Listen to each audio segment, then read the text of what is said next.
এক ইহুদির কাছ থেকে রাসূল সাল্লাল্লাহু আলাইহি ওয়াসাল্লাম কিছু খাবার কিনলেন। কার কাছ থেকে কিনলেন? ইহুদির কাছ থেকে। সবাই বলেন, কার কাছ থেকে? ইহুদির কাছ থেকে তিনি কিছু বার্লি কিনলেন। তো বার্লির টাকা পরিশোধ করার মতো টাকা ওনার কাছে ছিল না, পয়সা ছিল না। তো পয়সা ছাড়া সে কি বার্লি দিবে? সে তো দিবে না। তো রাসূল সাল্লাল্লাহু আলাইহি ওয়াসাল্লাম যেটা করলেন, উনি ওনার যুদ্ধের পোশাকটা বন্ধক রাখলেন। আর্মার মানে যুদ্ধস্ত্রাণ, যেটা যুদ্ধের একটা পোশাক আছে, লোহার শিকল দিয়ে ছোট ছোট বুনন দিয়ে এটাকে তৈরি করা হয়। তো এটা পরে যুদ্ধে গেলে তীর মারলে তীর ঢোকে না, ছুরি মারলে ছুরি ঢোকে না। রাসূল সাল্লাল্লাহু আলাইহি ওয়াসাল্লাম এরকম একটা আর্মার ছিল। ওই যুদ্ধের পোশাকটা ওই ইহুদির কাছে তিনি মর্গেজ রাখলেন, বন্ধক।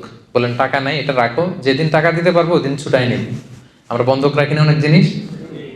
তো রাসূল সাল্লাল্লাহু আলাইহি ওয়াসাল্লাম ইহুদির কাছ থেকে বার্লি কিনেছেন জামা বন্ধক রেখে। সুবহানাল্লাহ বলবেন না? দেখেন কি সুন্দর ফিনান্সিয়াল ট্রানজাকশন। এখন এগুলো আমরা জানি না। মাল্টি রিলিজিয়াস সোসাইটি ছিল, তো আশেপাশে ইহুদিরা, এরা ছিল ব্যবসায়ী, তো ব্যবসা করতে হবে না? তার মানে এটা জায়েজ।